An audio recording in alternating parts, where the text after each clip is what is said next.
I'm Jason, Product Manager at Kanto Audio, and today I'm going to be talking about speaker placement. Now, finding the right place in your room for your speakers is critical to get the best performance from your speakers. Just like waves in an ocean, sound waves interact in your room, increase in intensity in certain areas, and decrease intensity in other areas. So you owe it to yourself to find a place in your room where your speakers and room work harmoniously and you get the most even frequency response. So there's 4 steps we're going to be doing in order to get your speaker set up perfectly.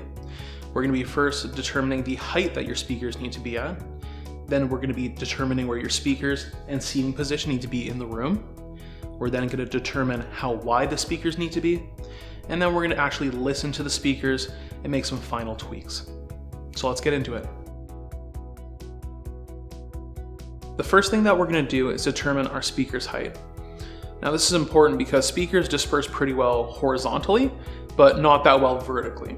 So getting your speakers lined up with your ears is going to ensure that your speaker doesn't sound muffled or rolled off.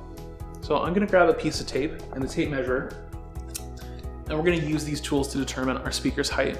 I'm going to take the piece of tape and I'm going to put it 42 inches from the floor because that's a pretty good approximation of where your eyes sit when you're seated.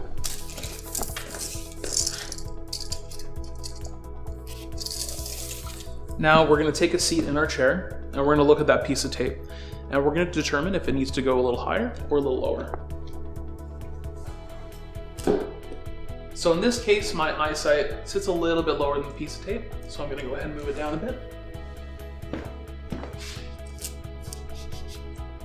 Now once I've done that, I can take the measurement from the tweeter to the bottom of the speaker and deduct it from that height. So this is 9 inches.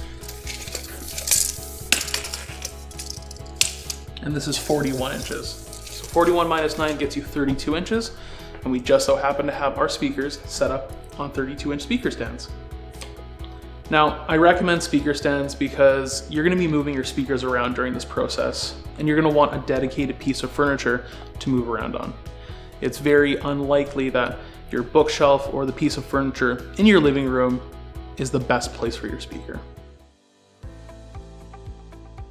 The next step is determining where our speakers and our seating position need to be in the room. We're going to be using the rule of thirds. We're going to be placing our speakers 1/3 from the front wall and our seating position 1/3 from the rear wall.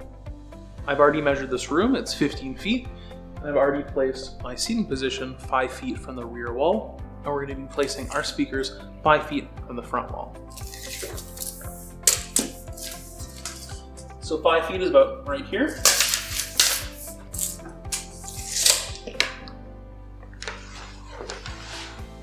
And at this point, don't worry about how wide the speakers are apart. We're going to figure that out in the next step.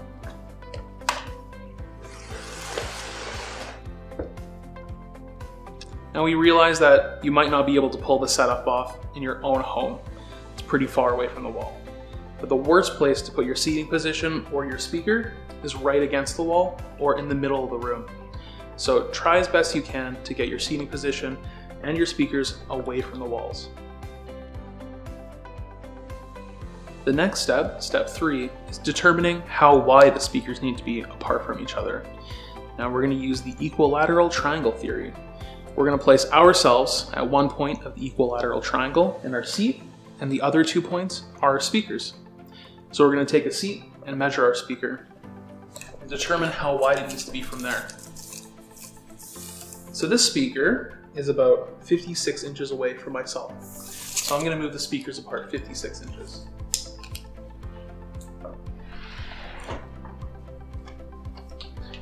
So I'm just going to eyeball it at first, and then I'll take a measurement, see what adjustments I need to make. Bang on. Now that you move your speakers apart, you might find one of them is really close to a sidewall. If that's the case, you're going to want to add a little bit of diffusion beside your speaker. We've used a bookshelf here, but anything that diffuses sound like some plants or some books or a stack of vinyl will work perfectly.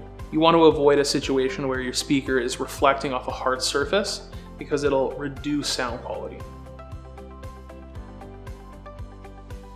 The last step is to actually listen to the speakers and start making some adjustments. Everything that we've done up to this point is just getting an estimate of where the speakers need to be. So the first thing we're going to listen to is bass response. So ideally, you want your bass in your room to be even. You don't want certain frequencies or certain notes to be louder than others. So we're going to take a seat and we're going to listen to some bass heavy music. We've created a playlist of some music that we like to use when we're testing bass, and you can find that in the description below. So start playing your song and pay attention to how even the bass is. You're going to want to pick a track that has a bunch of different bass notes, not something that has a monotonous bass line.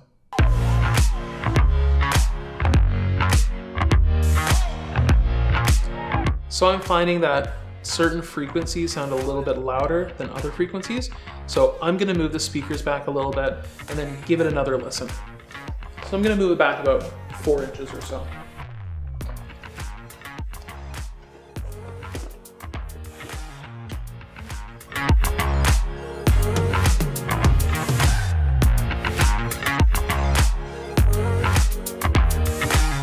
And just with that small amount of adjustment, I'm noticing the bass is a little bit smoother.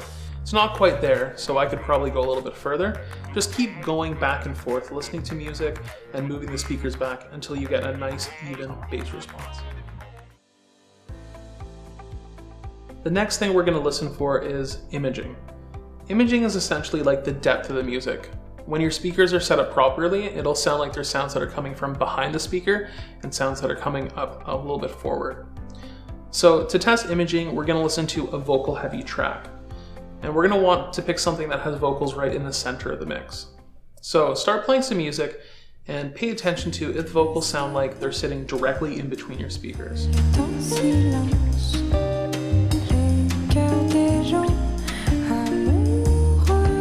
I'm finding that the vocals don't sound perfectly pinned to the center, so I'm going to toe my speakers in just a little bit and see if it improves it.